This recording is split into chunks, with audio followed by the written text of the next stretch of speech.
Kumusta mga kasaliksik? Ang mga zoo ay naglalaman ng mga hayop na bihira lamang natin makita dahil sobra silang agresibo, kaya't nakakakaba ang nangyari sa mga tao sa ating listahan na nahulog sa mga hawla ng mababangis na hayop na ito.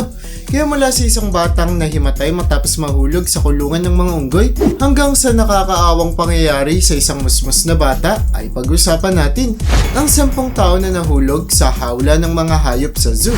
Kaya kung handa ka nang makilala ang mga taong ito ay simulan na natin.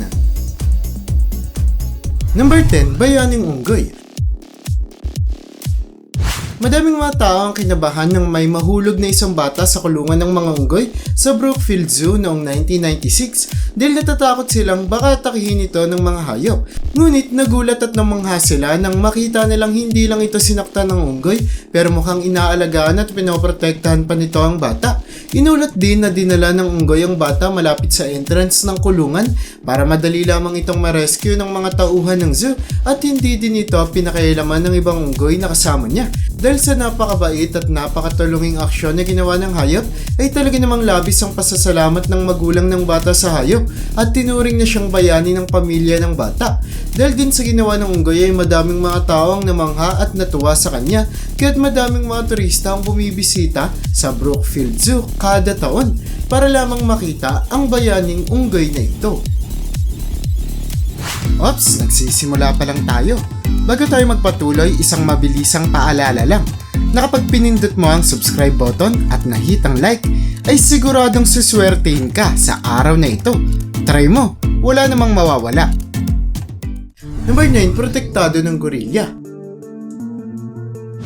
Talaga namang magugulat kayo kapag nakita ninyo ang isang musmus pa lamang na bata ay nahulog sa isang kulungan ng mga gorilla dahil posible itong masaktan ng mga dambuhalang hayop na nangyari kay Levin Merritt taong 1986 sa Durrell Wildlife Park.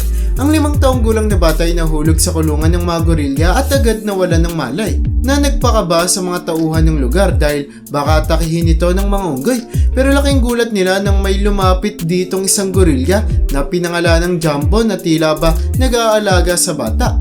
Makikitang binabantayan at pinoprotektahan ni Jumbo ang bata at umalis lamang ang hayop nang maligtas na ng tuluyan ng bata ng mga staff ng zoo. Talaga namang napakaswerte ng bata na ito dahil kung hindi siya binantayan ni Jumbo ay posibleng mapunta sa peligro ang kanyang buhay. Number 8, Bantayan ang mga bata sa zoo. Nagkamali ang isang bata sa Little Rock Zoo noong 2015 matapos niyang mapagdesisyon ng pasukin ng kulungan ng mga jaguar dahil agad siyang nilapa ng mga ito kung saan kinagat nila ang kanyang ulo at isang binti. Pero tila ba napakalakas ng guardian angel ng bata kaya sunerte na rin itong nakaligtas matapos mabilisang rumesponde ang mga tauhan ng zoo na agad pinalayo ang mga mababangis na hayop palayo sa kawawang bata. Isinakay ang bata sa isang helicopter para mas mabilis itong maipadala sa hospital. Kaya naman matapos lamang ang ilang buwan ay maayos na ang kalagayan ng bata. Ngunit siguradong mananatili pa rin ang takot mula sa kanyang sinapit hanggang sa kanyang pagtanda. Number 7, Bayani ng mga unggoy.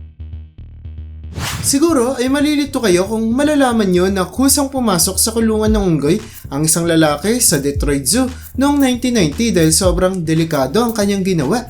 Pero matapos siyang tanungin ng mga tauhan ng zoo ay namangha sila sa kanyang rason. May nakita daw ang lalaki na nalulunod na isang batang chimpanzee kaya't kaysa tumawag siya ng mga staff ng zoo ay siya na mismo ang kusang pumasok sa loob ng kulungan ng mga hayop upang iligtas ang unggoy na nalulunod.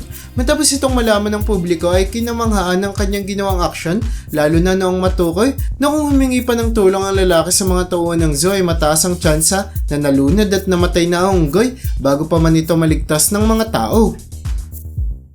Number 6, Maamong mga cheetah. Matapos iangat sa railings ng kulungan ng mga cheetah ang isang 2 taong gulang na bata para makita ng mas maayos ang mga hayop, ay nabitawan ito ng kanyang ina kaya't nahulog ito sa teritoryo ng mga mababangis na mga dambuhalang pusa. Mabuti na lamang at hindi naging agresibo ang mga cheetah at hindi nila inatake ang bata dahil kung sakali mang naisipan nilang lapain ito ay hindi naaabot ang pagre-rescue ng mga tao dahil sa bilis ng mga hayop kung saan sila kinilalang pinakamabilis sa buong mundo. Kinasuhan ng zoo ang magulang ng batang nahulog ng child endangerment dahil napakalaking peligro ang posible sanang matamo ng bata dahil sa hindi pagsunod ng kanyang mga magulang sa mga alituntunin ng lugar. Number 5. Santiago Metropolitan Zoo.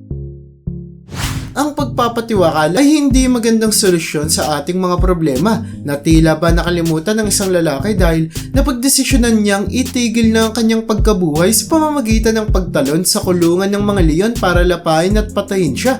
Hinubad niya ang kanyang mga damit at naglagay ng liham na nagsasaad ng kanyang pamamaalam sa loob ng kanyang pantalon at agad na pumasok sa teritoryo ng mga leon na agad siyang inatake. Nang makita ito ng mga tauhan ng zoo ay napagdesisyonan nilang barilin ng dalawang leon na umaatake sa lalaki na talaga namang nagpalungkot sa kanila dahil endangered na pala ang uri ng leon na ito kaya't napakalaking kawalan ng sinapit ng dalawang hayop.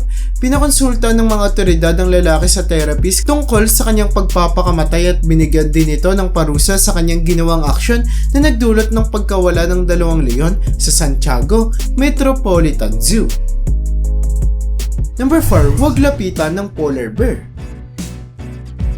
Noong 2009 sa Berlin Zoo ay nagkaroon ng kakaibang pangyayari na talaga namang gumulat sa lahat dahil may isang babaeng nagmula sa bansang Germany na masyadong nagandahan sa itsura ng mga polar bear at tinangkang lapitan ng mga ito sa loob ng kanilang hawla. Kahit na hindi ganoon ka-agresibo ang mga polar bear ay mukhang hindi nila nagustuhan ang pagpasok ng babae sa kanilang teritoryo kaya agad nila itong pinagkakalmot at pinagkakakagat na talaga namang naging dahilan para magtamo ng napakadaming malalalim na sugat ang babae na sinuwerte at nakaligtas matapos ang insidente.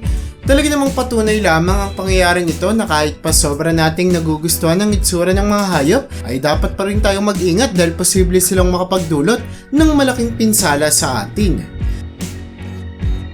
Number 3. Matakot sa mga panda.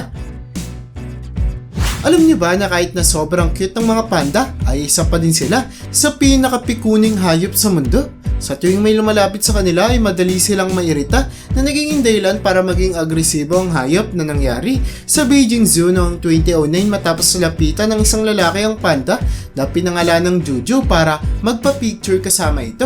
Pero mukhang hindi ito nagustuhan ni Juju kaya't agad itong nagalit na nakuha pang kagati ng binti ng lalaki na naging dahilan para ma-hospital ito. May ilang mga kaso na rin kung saan may mga taong lumapit kay Juju na agad niyang inatake pero mukhang wala namang mas lalala at mas magiging matindi pa kaysa sa sinapit ng lalaking ito. Number 2. Sentimental value.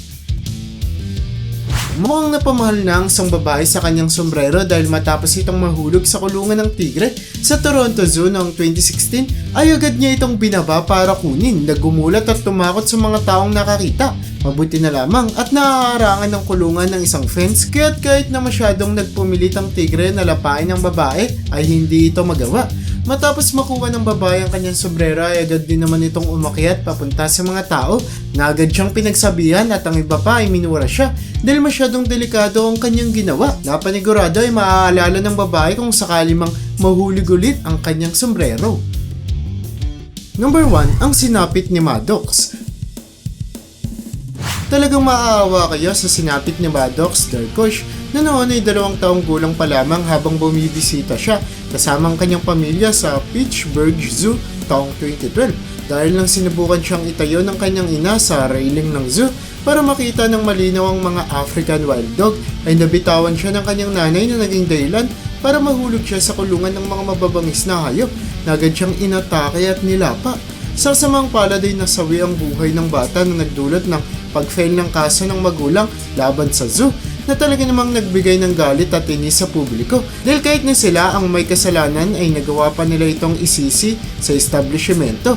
Sana ay magbigay paalala ang sinapit ni Maddox Darkosh sa ating lahat na sundin ng mga panuntunan sa mga gusaling ating pinapasukan gaya na lamang ng sa mga zoo dahil para din naman ito sa ating kaligtasan.